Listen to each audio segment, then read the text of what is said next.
notre passion, qui est le cinéma. J'aimerais quand même te poser une question avant de commencer tout ça.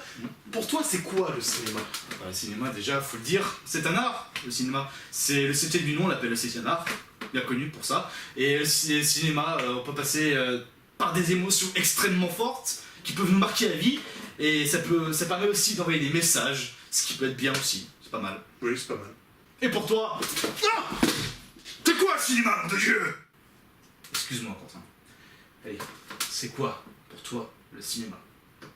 Ah bah le cinéma c'est vraiment quelque chose de sensationnel, ça fait appel au sens, ça fait appel à notre race, qui est l'humanité, franchement, c'est quelque chose d'unique en son genre. D'ailleurs par rapport à tous les autres arts, c'est certainement le seul qui mérite l'attention, parce qu'on va se dire, entre nous, la peinture, c'est de la merde, la peinture, ouais, vous allez dire aussi, oui, voilà, et autant par les acteurs que par les réalisateurs, les films, le cinéma arrive à nous transporter vers des dimensions vraiment incroyables et qui, franchement, nous atteignent en tant que personnes.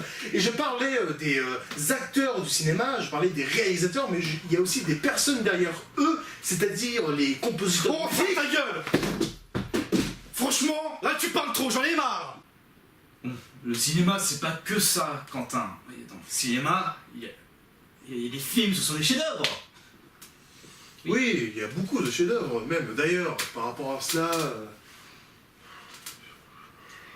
Bon, ce qui veut dire, c'est que, vous voyez, on a une déco, et dans cette déco-là, on peut dire qu'il y a des chefs-d'œuvre quand même. Par exemple, 2001, l'Odyssée de l'espace, de Stanley Kubrick, Requiem for a Dream, et le mythique Fight Club que tout le monde connaît, évidemment. Et il y a aussi Prince of Persia, The Sands of Time.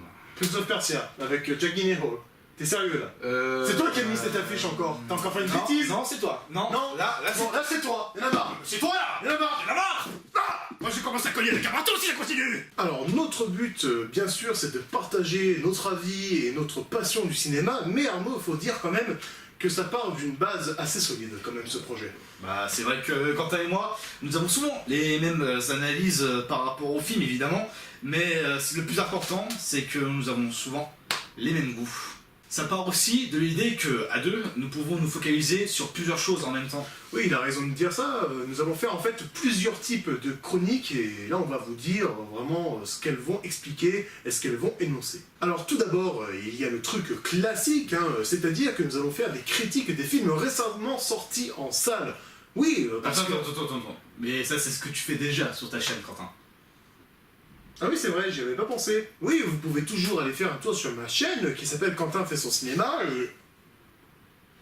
Là, t'es sur notre chaîne. Tu fais pas de la publicité pour ta chaîne, ok?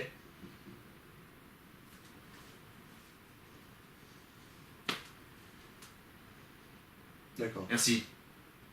Nous allons faire aussi d'autres sortes de chroniques sur les tendances. D'ailleurs, la tendance actuelle, ce sont les blockbusters de fin d'année. Oui, il y a le dernier Hunger Games qui va sortir, enfin c'est pas tout à fait le dernier, mais ça on y reviendra plus tard. Mais il y a surtout, en début décembre, le The Hobbit, le dernier volet de The Hobbit qui va sortir, la bataille des 5 armées, qui sera d'ailleurs l'objet de notre prochaine critique. Ce sera une sorte de rétrospective de cette saga The Hobbit, et autant vous dire qu'on sera pas cool du tout avec... Pas du tout. Alors, il y aura d'autres sortes de rétrospectives qui peuvent aussi bien concerner les acteurs que les réalisateurs. Pour citer des réalisateurs, par exemple, il y a Kubrick, Scorsese, Spielberg... Il y a Park Chan-wook aussi. Qui? Park Chan-wook. Le réalisateur de mon film préféré qui est Old Boy. Qui? Park Chan-wook. C'est coréen. Coréen. Et il a réalisé quoi? Old Boy.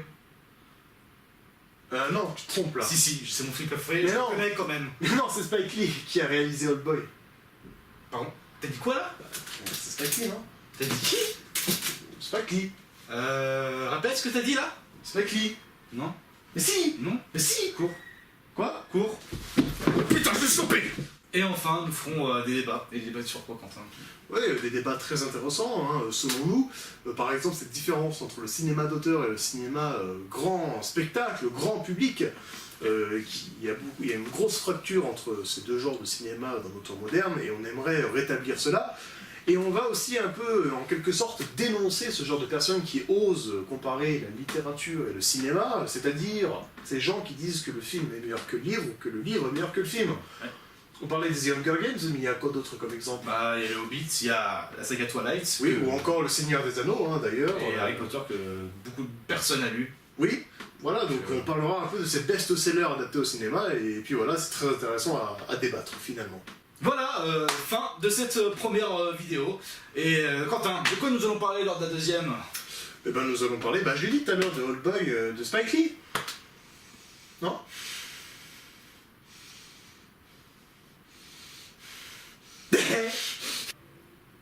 Voilà, on se retrouve pour une prochaine vidéo qui sera sur... Le Hobbit. Et ce sera une rétrospective, évidemment. Une rétrospective. Le Hobbit. Je pense qu'il fallait que ça se termine. Toi, par contre, tu es terminé, comme dirait le Terminator.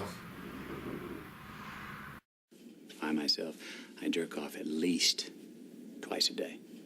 Wow. Once in the morning, right after I work out, and then once right after lunch. Really? Okay? I want to. That's not why I do it. I do it because I fucking need to.